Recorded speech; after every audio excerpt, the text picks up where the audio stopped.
The second red flag for Malaysia is we are gradually and quickly moving towards an aging society. People are living longer and longer. And what that means is if you live longer, the healthcare bill is going.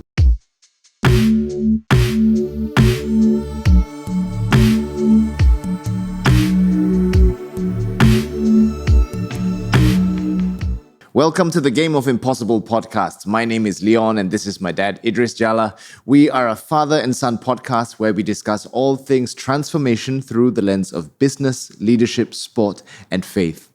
This week, we're going to be talking about healthcare. In fact, this is a re-recording because we had done an episode last week and then it turned out that our entire audio was corrupted. So here we are again, round two. And in fact, we talk about divine intervention quite a fair bit. And I think it probably was divine intervention that we didn't go ahead with last week's episode because actually since then, there have been some interesting developments in healthcare here in Malaysia. So I think it would be good to revisit those topics that we discussed last week, which are 6 warning signs or red flags for healthcare in Malaysia, as well as recommendations for how we can navigate these things.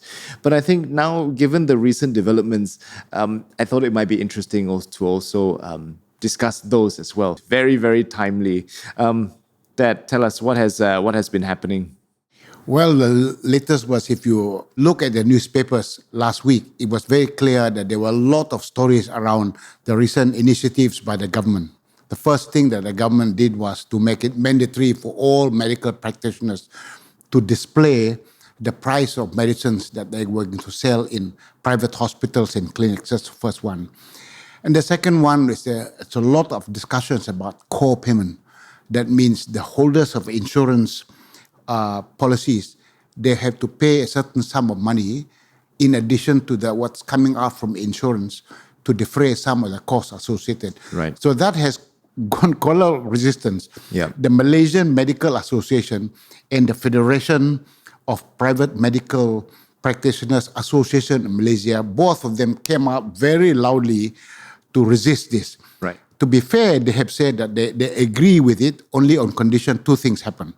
The first thing that they said the government must do, make a revision to the medical charges that were established in the year 1992. The last time the government had amended the medical charges for medical practitioners was in the year 1990. That's 30 years ago. And think about inflation. So that's one of the things that they really said, yes, we agree on condition that the government make a revision for that. The second thing they said is this, to make sure that there is control on online sale of medicine, prescribed medicine. Currently, a lot of pharmacies and they dispense all of this without the prescription from the doctors. So they are really saying, do those 2 things, then we will agree. The fact of the matter is that there was a study done by a lot of these associations in the past, I think 2017. They found that many of the clinics are not financially sustainable. They are only surviving because of cross-subsidy between the sale of medicine and because the charges, the daily charges that they put out there was pegged by the government in the year 1992. Think about inflation. So they are saying that if you want to address these, you must address those 2 things. That's what they put on the table. Yeah, I mean, this has implications for both the hospitals, the GPs, but actually also for the patients, for us. Yeah. And I suppose if you try to play devil's advocate for why certainly the co-payment has been provided, and to be clear that it's been mandated that should now be an option, given that I don't think that they're quite saying that everything has to be co-payments, but they're saying that every insurance provider must include an option or must include a product that allows for co-payment.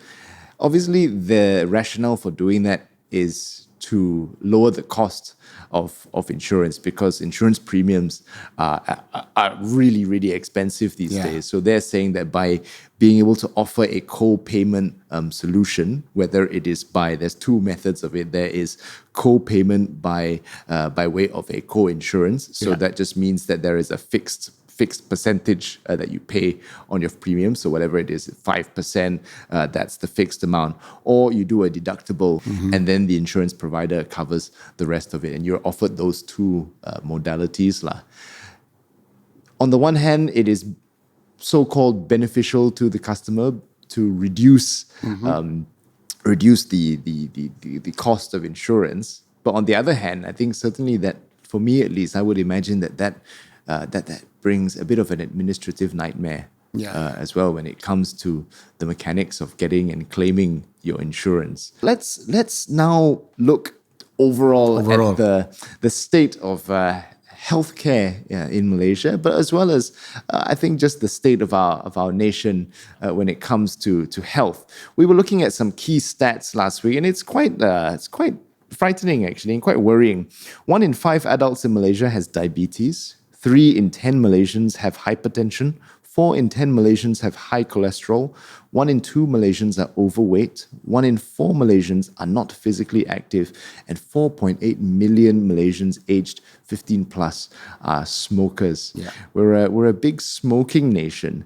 And you know what's interesting is, as a percentage of GDP, Malaysia only spends 4% of its GDP on healthcare.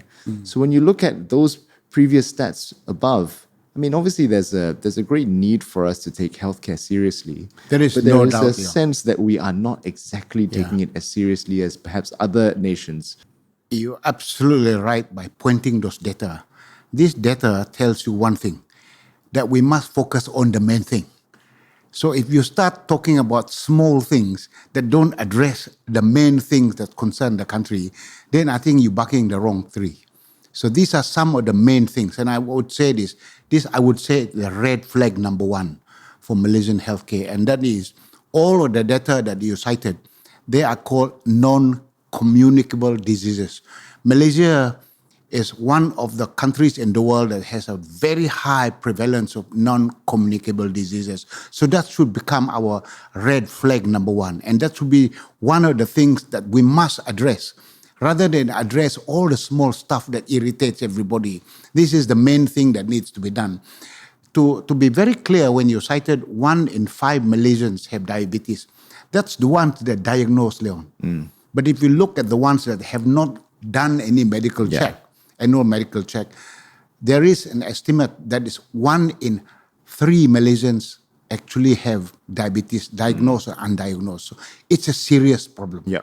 And so it means to say, if these were the problems that we have, there are really basically 2 main things that we have to do to deal with these non-communicable diseases. First one, we must begin a very active way of educating the public about lifestyle, better lifestyle management and the way we live our lives. And if we do that, that's one. The other thing is making sure that we put a lot more emphasis on primary healthcare. That means people need to do their annual medical check. In Malaysia, very few people do it. Even when the company is paying the insurance for them to do it, they don't go and do it because they are not completely educated to a point that they understand the importance of doing annual medical check. When I was in Shell, and also in Malaysia Airlines, I remember clearly, although the companies provided insurance for our staff to do this, very few of our staff actually go and do the medical check. A lot of people are afraid to do it. They're afraid to do it. There's this mindset of, I'd rather not know. This is it.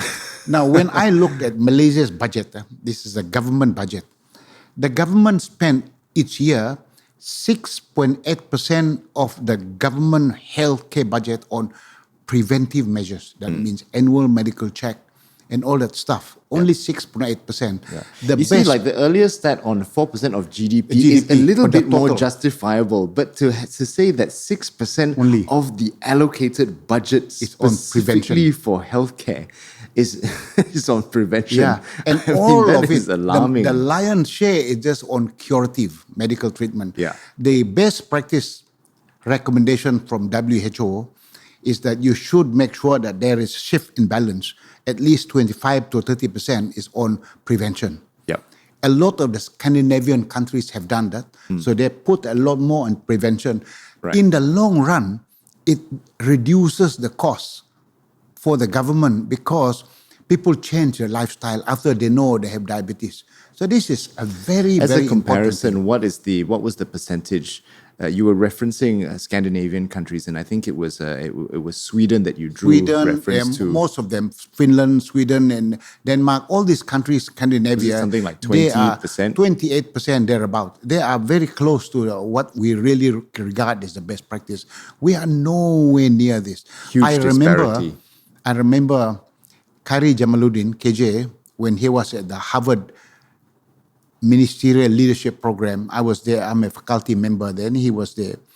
When he looked at his data, he came out from that workshop in Boston, completely making the change. He immediately announced that they're going to make a very big shift so that we rebalance the budget, Right. putting more and more emphasis on primary healthcare. So that's a key. That's a very important way in which we can address this issue. But frankly speaking, this is the elephant in the room because NCDs or non-communicable disease is a big one. Since we're on the topic of diabetes, Yeah. what are your thoughts on? We've tried to impose a sugar tax because yeah. I think we are a nation that just by nature of the type of food that we eat, very sugar laden. That compared to other nations, I remember Andrea and I were in Seoul 2 months ago, and just anecdotally, everyone there, or most people that we saw, were in shape across all ages. I mean, you had older gentlemen and women who were trim, and you can trace that back to the type of food that they eat over there. Now you compare that to the kinds of food that we eat over here, full of sugar, full of coconut milk and santan, full of oil. I mean, it's what makes our food so wonderful and delicious, but I would imagine that's a huge contributor as well. It's just not just that maybe the lack of education, but also culturally the type of food that we eat. What are other things besides things like taxing things like sugar that you think that the government could put in on place? sugar, when I was a minister and we had reviewed this, during my time we had definitely have removed all direct subsidies on sugar. And that we have completely removed it. That's what I call the direct subsidies on sugar. But, sugar is put in so many things.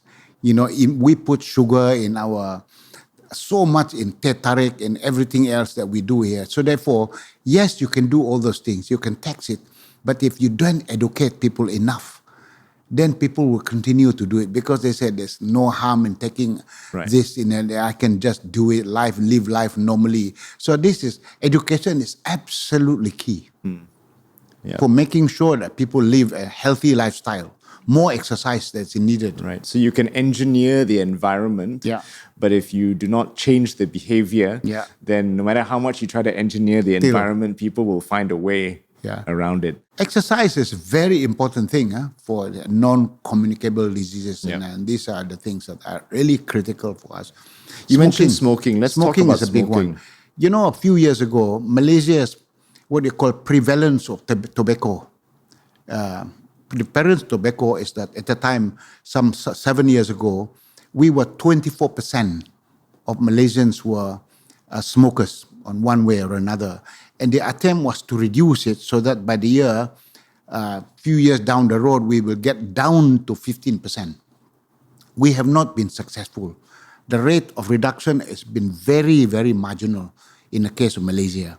But if you then look at some other best practice countries, the UK is a classic example. UK, New Zealand, and Japan, these are touted in the world as the best practice countries that have been successful in reducing the prevalence of smoking.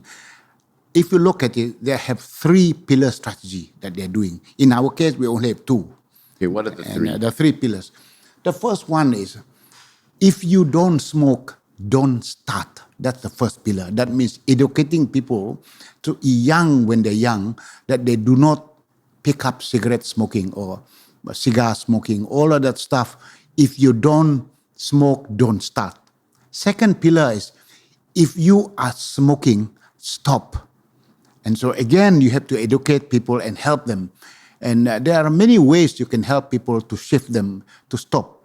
So the third one, which is what the UK, New Zealand and Japan are doing very successfully, if you can't stop, shift to less harmful alternatives, such as e-cigarette. These are non-combustible alternatives. Because what is happening today is that if you take cigarette and you combust it by burning it, there's about 10,000 chemicals that are inside there. The act of combustion in a cigarette release of the 10,000, 90% of these harmful chemicals.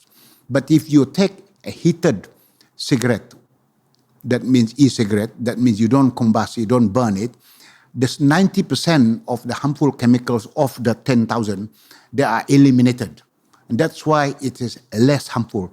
If you look at the year 2023 data, the Public Health Report of England, they found out that as people move away from normal tobacco, that means combusted cigarette, into e-cigarette, and after 2 weeks of that shift, actually more than 64% of them actually quit. And so, do they break it down by way of what type of alternative? Because I mean, you obviously have heated tobacco products such as your IQOS and things like that. But then you also have vape. Now, between the two, I think there's increasingly more data that suggests that vape actually poses its own risks as well, because it's that unregulated. comes when you don't regulate it. If you assume that vape is out there, it's illegal, but you don't control it, then people do all sorts of things inside it. The uncontrolled and the unbridled sale of vape is the problem now. Returning back to the point that if you get a medical doctor to sit with the person that says, I want to stop, but I can't stop, but I need help. So that person, whilst he's shifted to a less harmful alternative, but he's given prescription like the stickers that they put there. Now the number of quit, it rise from 64% to more than 70%. With those kinds. So and I mean, just to jump in on that, I remember when we used to live in the UK, growing up there, I remember very clearly adverts on TV for two things. One was nicotine patches. I remember these products were heavily advertised on TV. Correct. But also there would be adverts for sort of like services to help people quit. So I remember there was an ad, and then the call to action at the end is they put a phone number, and it's almost like a helpline thing, but a similar thing for people who want to give up smoking. Versus over here, there's no such thing. There's barely any advertising, not just on TV, but on any media for nicotine patches or other ways to help people quit. I think the problem in Malaysia is that we're taking a black and white approach to it. Right. That means only two-pillar strategy. That means if you don't smoke, don't start, and if you smoke, stop. We don't have the third alternative. I mean, the problem here is that we are dealing with an addiction. When you're dealing with an addiction, no amount of persuasion is going to help people who are already addicted to it to stop. You have to help them along the way. The helping along the way is to be very clear. The countries that have been successful in bringing down the prevalence of smoking is the UK, New Zealand, and Japan. And again, as I said, they brought it down to below, theirs is 12%, 9%, 12% prevalence. I was already standing still at 22%. For us to go and achieve that number of 15%, if we go at the current rate that we do today, Malaysia will only bring the incidence of smoking down to 15% by the year 2042. If you do a very simple linear regression, and unless we change the policy, unless we adopt the three-pillar strategy, we aren't going to get it. And so it's very important for us to do that. So I think we parked the first red flag, the NCD as the first red flag. Maybe we should move to a second red flag for what's health. next? The second red flag for Malaysia is we are gradually and quickly moving towards an aging society. People are living longer and longer. And what that means is if you live longer, the healthcare bill is going to rise.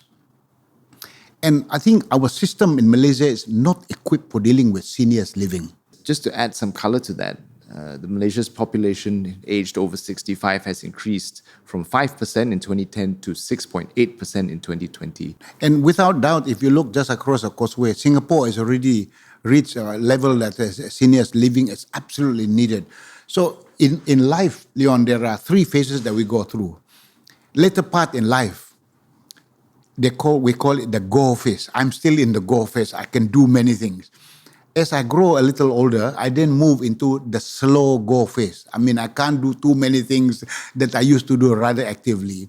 Later part in life, much later part in life, that's the no go. So seniors living is about the slow go and the no go.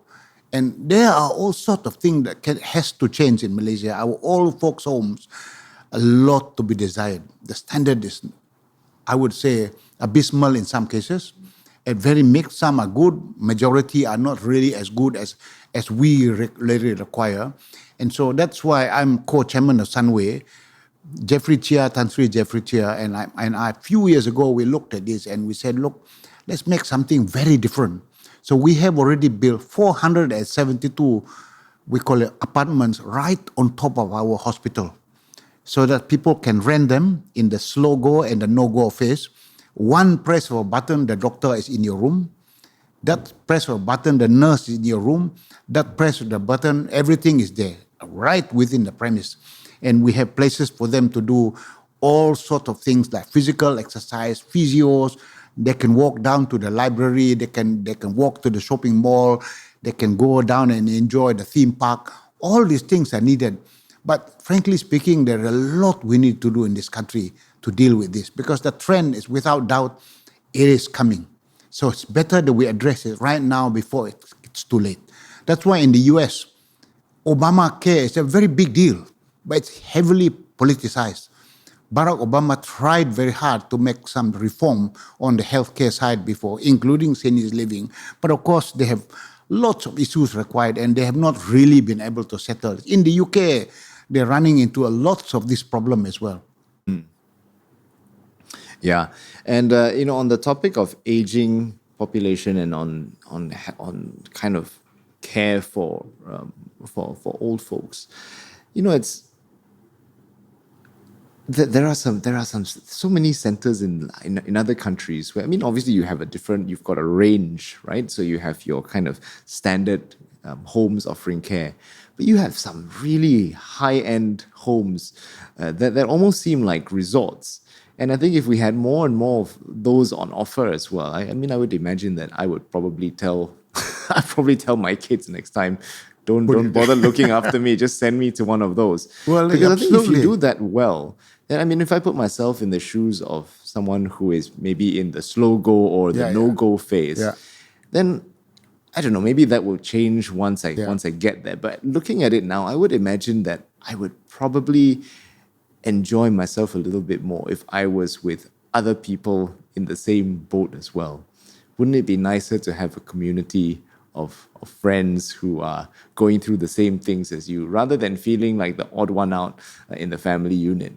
But I think until we get to a point where there are more options on offer, obviously most people are going to opt to keep their parents, keep those in the no-go at home.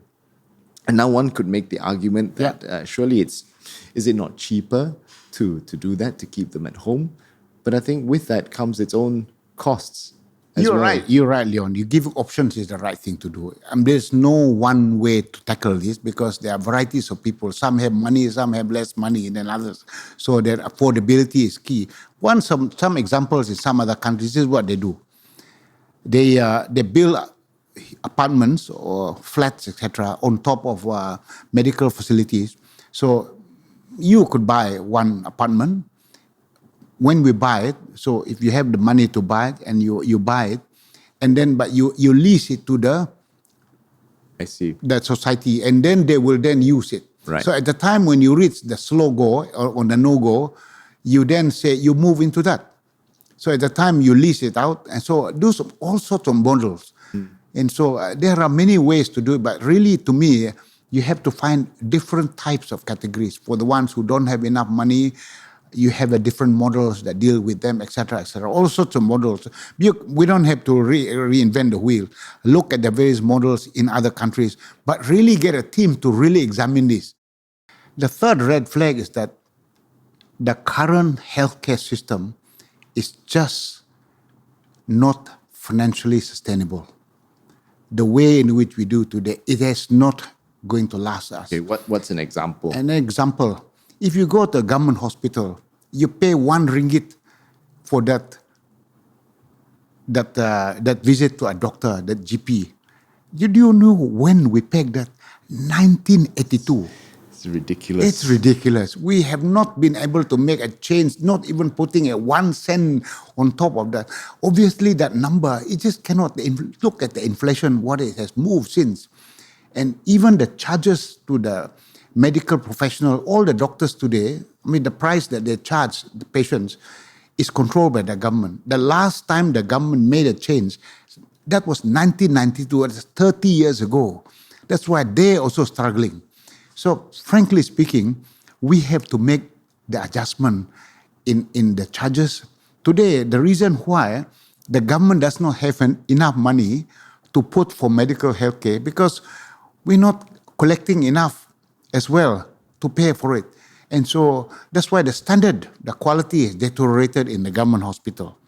And the standards have dropped because they're not collecting enough. So I think it's very important that we must make sure that we review the charges proportionately to taking into account the inflation. So that it's, and the other thing is, I'm totally convinced that Malaysia has now to embrace a pooling of insurance, national insurance scheme. We make it mandatory for all the faults that you look at other countries that have done this, but we can pick the best practices. And Malaysia has got to go through a national insurance scheme to make sure that this is properly catered for. And I'm totally convinced that we must address the financial side of the equation. And if we don't do this, again, as I said before, first of all, aging society. So the bill is going to increase more for us. And the current way of doing it is just unsustainable. You talk to anybody in the government, everyone in MOH agree with this. The whole time when I was there, everybody agrees it is financially unsustainable. That point on the RM1 fee and that having not been revised since 1982, on the one hand, it's ridiculous that has not been revisited for such a long time given the inflation. But there's also an interesting conundrum, isn't it? Because, on the one hand, you could say that from a capacity standpoint, the fact that it has not been revised means obviously it is still, even though, you could say that the facilities, you don't have enough resource to or finances to improve the conditions of these hospitals. So that's one point for it. But wouldn't you also say that because of the fact that there is no increase, doesn't that lead to then an overcrowding of these hospitals? Absolutely. And then there comes the other kind of problem, and I don't know what your thoughts are on this, because then if they were to, let's say on the flip side, decide, okay, let's start to revise that, and now the facilities become improved in the government hospital, does it not still then contribute to that problem of overcrowding? You're right that if you improve the standard in the public hospital, then you see more people coming in. But you didn't see more people coming in. But I'm less worried about that because there's just a physical limitation of how many you can handle. And just like putting a queue to it, you don't overcrowd it. If you just simply say, in one day, this is the total number of people that we handle. So you put a limit to it so that you don't have the overcrowding. But of course, then you have people long queue. But you must make sure that both the public hospital and private hospital are both hand in glove working together so that the divide between the two is less hard. It becomes porous. There's more interchange. Just last month, a few of us from Sunway Medical, we were in Sri Lanka. Very interesting. We went to see Asiri Hospital, looking at how they were doing. we were quite shocked to discover at 2 p.m., the private hospital was at its peak every single day after 2. And then we asked them why. Because they have created a system where the government specialists can now turn up at the private hospital, and then they can practice there, and then they can also get some additional charges. Yeah. But they have a very simple booking system that is so transparent, is so efficient.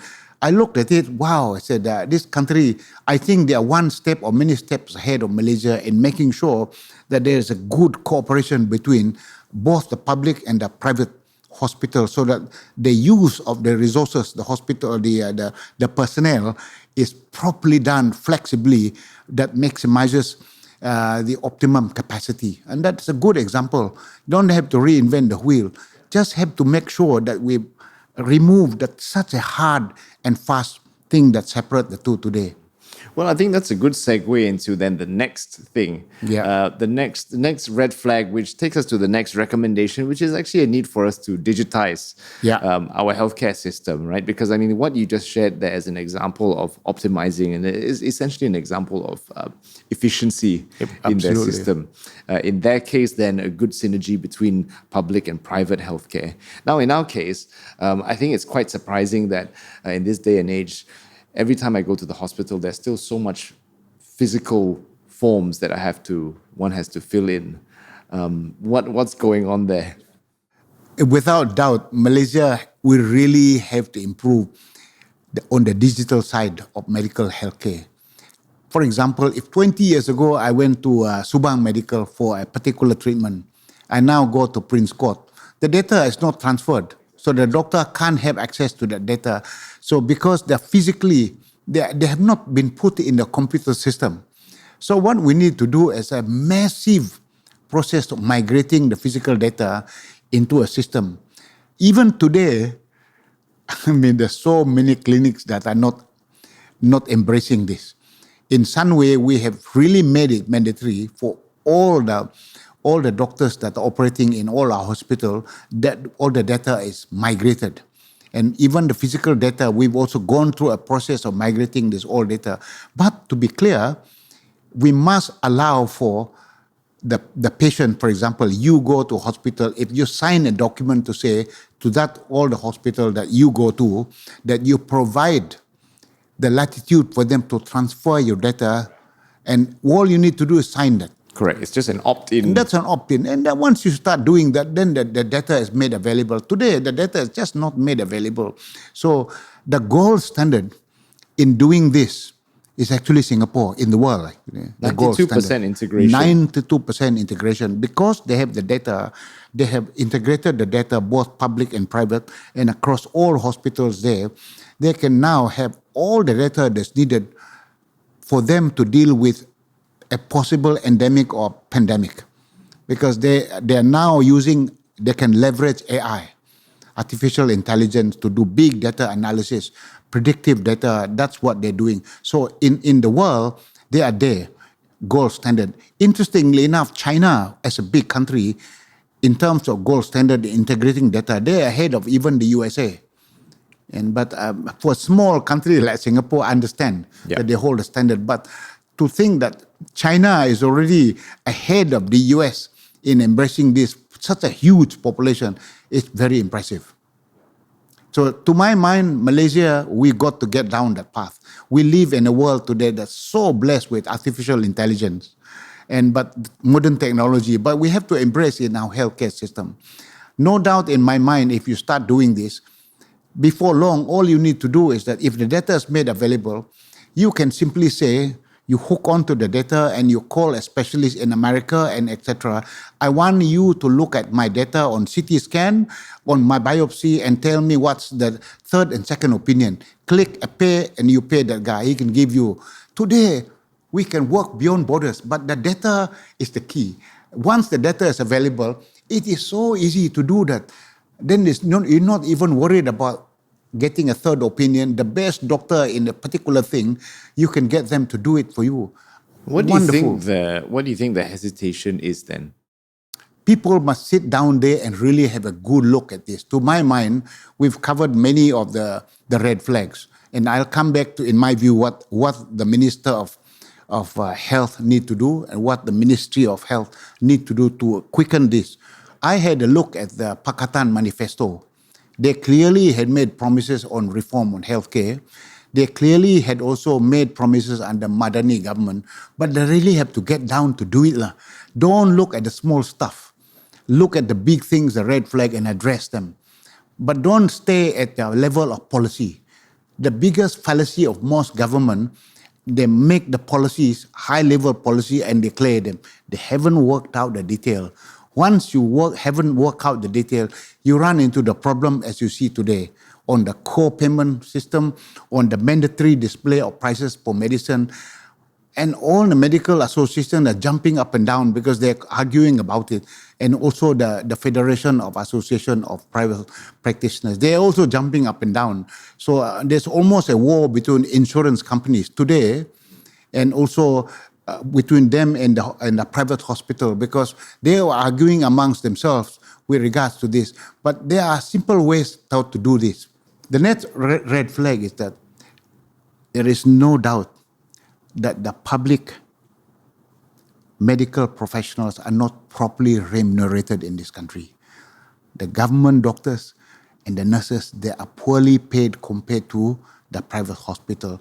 What you then find is that many of them, after a while, they shift. They move out from that. And so not only do they move out to the private sector, some of them even leave the country. We got a brain drain. But the answer to dealing with this is that we must pay them well. But the reason why they're not paid well is because we have not changed the charges. The 1 ringgit was paid in 1992, so the government doesn't have enough money to do it. It's a chicken and egg. But we must take the step to make sure that we make the changes so that when the system is financially sustainable, then you can pay the doctors and the nurses. And then how you have to improve this. But you can't continue it like this as we do today. Fundamental reforms has to take place in doing this. Again, as I said, those are the 6 red flags. To be clear, prevalence of non-communicable diseases as red flag number 1. Number 2, aging society. Number 3, the current healthcare system is financially unsustainable. Number 4, the imbalance of focus between curative versus preventive measures. Number 5, the need to improve the remuneration of healthcare professionals. And number 6, disparate healthcare data that's not properly integrated and we can't leverage modern technology. These are the 6 issues. Let me now switch on what I believe they should do. For me, it is quite simple. I would really recommend, if they haven't already done so, that the Minister of Health plus the top leadership within the Ministry of Health invite representative from the Malaysian Medical Association plus the Federation of Private Medical Practitioners plus the representative from if they have the Pharmacy Association plus the medical insurance, all the guys who are involved in providing this, get them together in a workshop, in 1-day workshop, so that they discuss 2 things. Number 1, they discuss what should we do with the big data, the red flags that we talked about before, the 6 red flags or any other red flags that the data tells them. What should we do with this? Those become the priorities. And secondly, then put clearly the true north measure. What is the true north? To my mind, you can put a true north for Malaysia, say this: by the year 2040, Malaysia should be among the top best practice countries in the world on healthcare. Say it specifically and put the measurement that says when we reach this, and this, that's how we will become among the top, say the top best practice countries in the world on healthcare. But requires, once they finish doing this, it's in 1 day, once you agree. By the way, I can tell you, they know about this red flag because last year I was invited by the Ministry of Health and I talked about this red flag to most of the leadership there. I was invited to a conference. They all agreed with all the red flags that I talked about before. So to my mind, and I told them what they should do is that they should now conduct laboratories on each of these priorities. 1 lab on aging society, one lab on non-communicable diseases, one lab on the financial system, one leg on remuneration, and one leg on the shifting the focus between curative and preventive, and one leg on healthcare data. And once you do that, you give them altogether the representative from the insurance, from the medical fraternity, from the government. They are all inside there. Medical association, the pharmacists, everybody is inside the lab. The views are taken all together. They have 6 weeks to figure it out. We don't need 6 months. In 6 weeks, they look at the data, they come together with solution, not just high level, but detail it out to excruciating detail at 3 feet. Once you get that, including budget, Leon, how much money it's going to cost. Once you finish doing this, then you have an open day. Exhibit the recommendations of the lab to the whole public. Plaster it out there, go out in the media, tell people this is what we intend to do. After all, we're doing it to the public. We need to get their input. If they like it, they'll tell us they like it. If they don't like, they'll tell us they don't like it. So that's the area. Once they've already agreed, you modify it to take into account. Once you've done this, you go and get the final approval from cabinet. Then you get into implementation.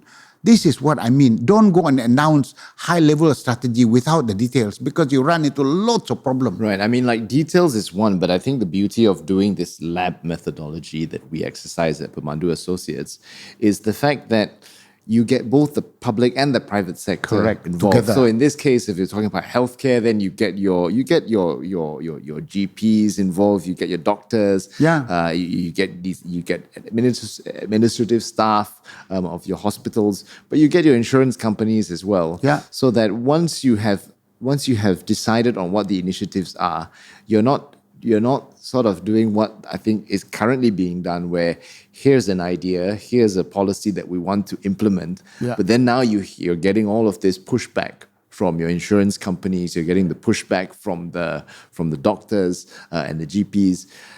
But the point of the lab is essentially to get buy-in. Because it's hard enough to convince the public. Yeah. But I think by doing this, you at least get your key stakeholders aligned first. Absolutely. And I think when you've got a more solid case and people are a bit more unified, then I think you've got a better chance of convincing your public. And also because by that time, like you mentioned, the next thing is then once you've gotten that alignment, you go into granular details. So it's easier to convince the public when you can then say, here is not only the policy, or here's not only the initiative that we're going to drive, but here are the exact measures, and here is an exact roadmap as well as timeline for you to also hold us accountable. And then finally, the other component is then when we do these open days, we're saying that here's what we think is the best idea and the best plan, and we can say that confidently because we've involved people, key players from the private sector to not only contribute to the thinking behind it, but I think in our case, one of the things that we do is we also bring in the private sector to help to drive funding for these activities. So we say that we have not only the funding to do so, that we can unlock all of this, we also have alignment across all of these key players. But ultimately, we're saying this is the best we can do, but we also want to hear your input. Absolutely.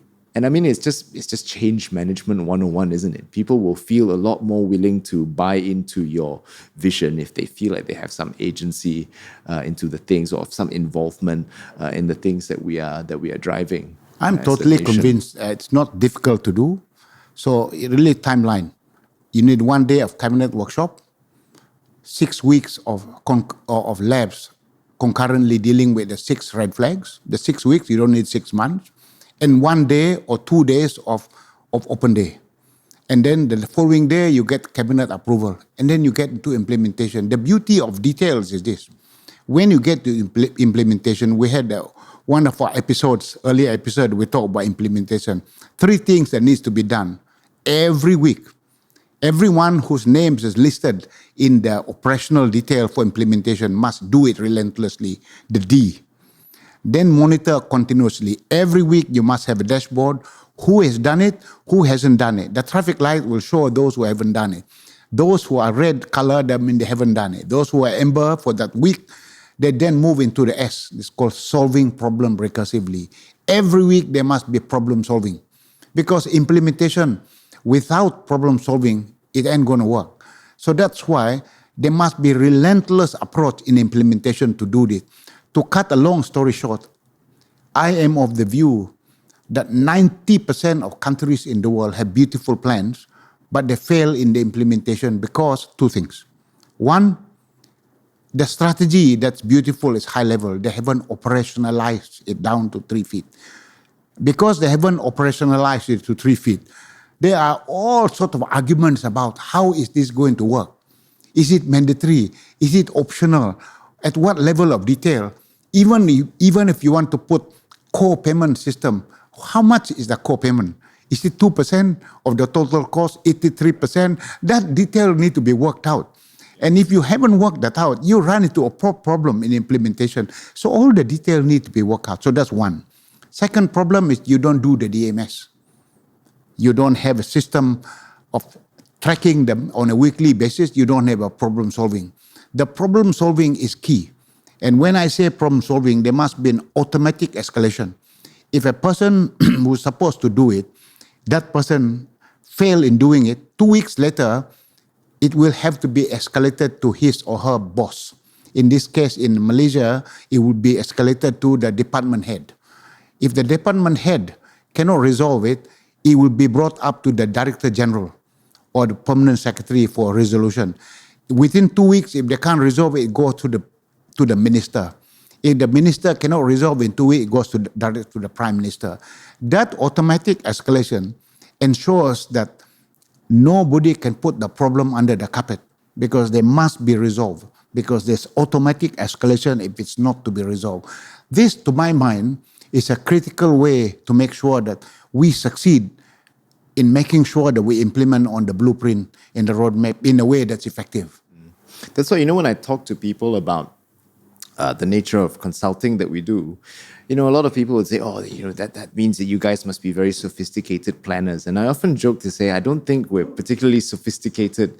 I think maybe we are sophisticated facilitators, because that is essentially the nature of the work. That is our role, certainly in the labs, to simply facilitate these discussions between these different stakeholders. Absolutely. And to get the best solutions and ensure that we also get robust debate as well in the process, so that whatever you arrive at has been properly thought through. Not in a comfortable environment, but actually a rather intense environment, because sometimes the best ideas come out of difficult conversations where there is friction, where one party challenges another party, and then eventually you arrive at some kind of consensus.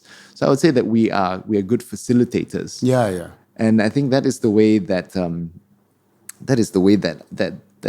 perhaps our government can maybe approach these things. And I think we're good facilitators, but actually the other thing is that we're project managers, essentially, because like you said, you can have the best plans in the world, but a plan that fails in execution is quite futile and pointless. Yeah. And so I think what you're saying then is, whatever the plan is, even if we say, whatever the current policy is with co-payments, with even, the transparency in terms of medicine pricing, fine, if that's the policy, let's go with it. But how can we now manage the actual implementation of that properly? How can we put in place proper measures and make those things publicly known as well, so that the rakyat and the people can hold our government accountable to those things? Yeah, to my mind, if the government had done those two things, that means had the workshop, conducted the labs with the participation of all parties, you wouldn't run into the problem you have today. They're running into a problem you have today because all the parties have a different view about what to do with it. But if they came together and came with the same solution, how to do, you wouldn't have the conflict that arises today. How do you think what could they maybe explore doing now to try to navigate this? Well, get into the lab. To me, I'm boringly simple. If you talk in a workshop, you're never going to change it. You gather everybody in a workshop, you talk high-level data, you finish that, the problem is still there. But you get down to the detail. The reality today is that when you get people in a workshop in a day, they'll voice their opinion. And that's very high level. They tend to look at very high-level stuff. They don't get into the kind of detail that's required. That's why the problem arises. But if you get them down to the detail, they realize this. You can't have the cake and eat it too. A lot of critics of government, they always want to have the cake and eat it too. But the reality is today, life is the trade-off. But if you tell them, this is the problem, we have 3 options here. If you have a third, fourth, or fifth option, tell me. Then you realize that option 1 and 2 and 3 all have their pros and cons. None of them are perfect. But you realize one of them is better than the other 2. That's when you ask everybody in the room, we don't live in an ideal world, but we live in the real world. There is a pros and cons for all the options. Let's choose among the 3 options which is the best. Then they all said, yeah, actually I don't like option 3, but it's the best of all. Because there are no other option 4 and 5. So we have to make the choice. Then you realize that people said, yeah, I'm not going to resist it now, but I know it is not perfect. And because you cannot make the perfect as the enemy of the good. The perfect cannot be the enemy of the good. The good is option 3, but the perfect solution that doesn't exist cannot become the enemy of the option 3. So that's why I do believe that people have to come to realize that it's easy to criticize, but when you get down to finding solutions, you have to come with trade-offs because we live in the real world. Yeah. Maybe to close, since we are talking about healthcare, health and wellness, maybe on a personal level, what are things that you are doing this year to look after your health? Yeah, your mom and I, we started this idea of doing more regular exercises, and we both picked up tennis during the sabbatical, so we do it much more frequently than we did before. And I also control my diet, so I've been keeping my weight under check, and that has been very helpful. And also, I've also been really making sure that my uric acid, the problem with my uric acid is controlled. And so Because you have gout. I have gout, so that I have a huge problem with gout. Joke that the Jala family curse. Because Yeah, I think my everyone in dad the had family. it, my brother had it. The joke we have is, I asked my brother, because I didn't have it at the time. My dad had it, and he had, I said, Rubin, how will I know that I have gout? He looked at me straight in the face. Believe me, you will know. Because it's so painful. When you have an attack of gout, you will know it is gout. It's so excruciatingly painful. But again, so we've been putting that under check. So I think controlling your diet is important. Making sure you have enough exercise, not too much of it, my age, etc. And these are very important. Plus, at the same time, don't overstretch yourself. So that period during the 1 year, I slowed down on a lot of the things, and I then do a lot more, things that will get the mind off the stress. Develop hobbies. Do whatever you like to do. Work-life harmony. If you like, do a lot more things that don't put yourself under too much stress. Because the mental well-being is also very important, not just the physical. Yeah, and I think that's good encouragement, right? I mean, people say that what's the saying? That the worst workout is simply the one that didn't happen. So even if you commit to only doing 1 push-up, that's still better than if you had done nothing.